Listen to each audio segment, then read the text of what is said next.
The first thing we need to do is file down both bevels till they meet on an edge, and this will create a burr.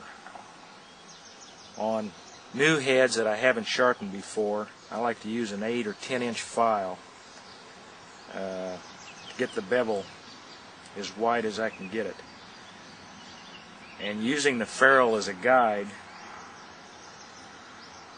will maintain a consistent stroke and produce a wide bevel.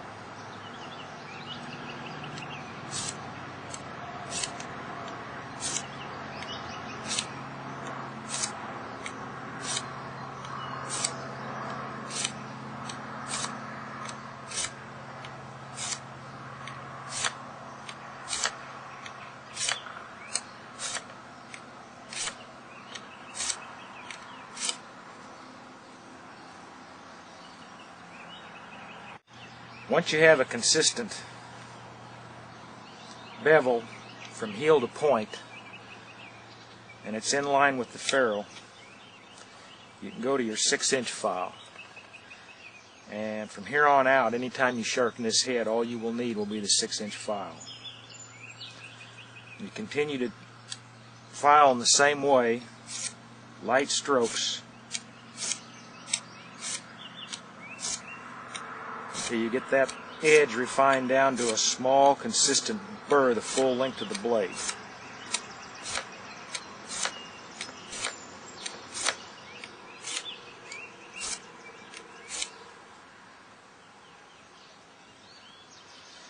At this point, you can go two ways. You can either create a smooth razor type edge,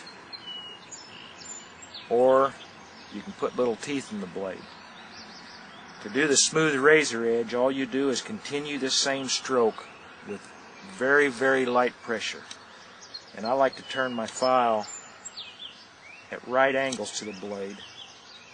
This kind of acts as a steel, and all we're doing now is removing that burr to get down to the smooth edge.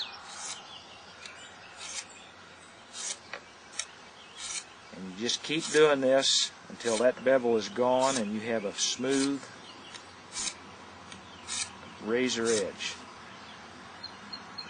The problem with this type of edge, although it's very sharp, is that on broadheads your temper is going to run between 35 and 45 Rockwell, which just isn't hard enough to maintain that edge once it goes to work. You start hitting bone and hide and gristle, that edge is not going to hold up. It's not going to remain keen. I prefer putting an edge in the metal instead of on it. It's more durable and much less likely to slide around tough arteries and veins and ribs and such. It will cut anything it comes in contact with. To get the little teeth in the blade, you use the corner edge of the file, and going from heel to point, you do a stroke down and away at about a 45-degree angle with a little bit of force. You'll feel that file bite into the blade. You do both sides that way. Then on the other side, you'll feel that you've rolled that over, but it's not a burr that can be worked with your fingers back and forth. This is in the blade itself, in the metal. Very lightly on the other side, you do the same thing.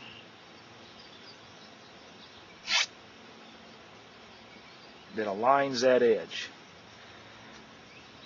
Now a lot of folks hunt with this. You can feel it's got some bite to it and it will cut, but that's much too coarse for me. You can feel the rough edges on the side. I like to smooth down the sides till the teeth are only felt on the edge itself.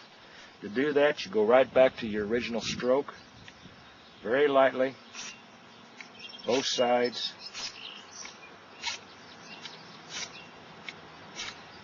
And you keep doing that until you've refined that edge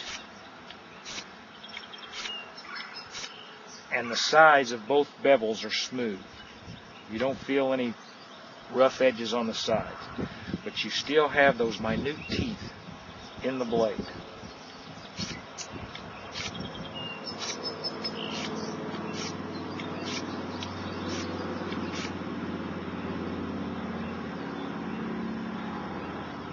And what you'll end up with is an edge that will cut anything it comes in contact with. Hide, meat, ribs, bone, tough elastic arteries and veins. As long as this arrow is moving forward, it's going to cut anything it comes in contact with. And it will hold up much better than a smooth edge. And now we'll take you through start to finish non-stop.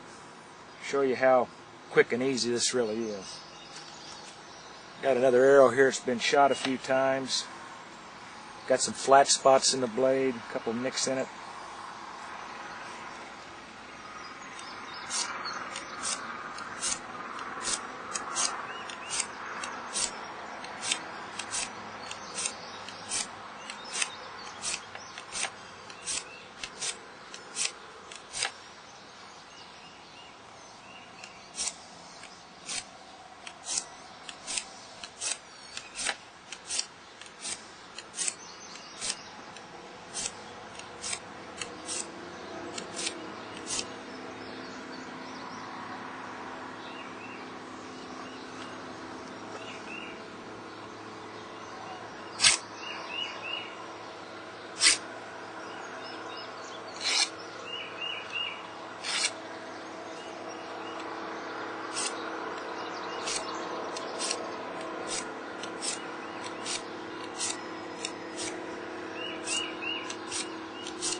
Ready to go.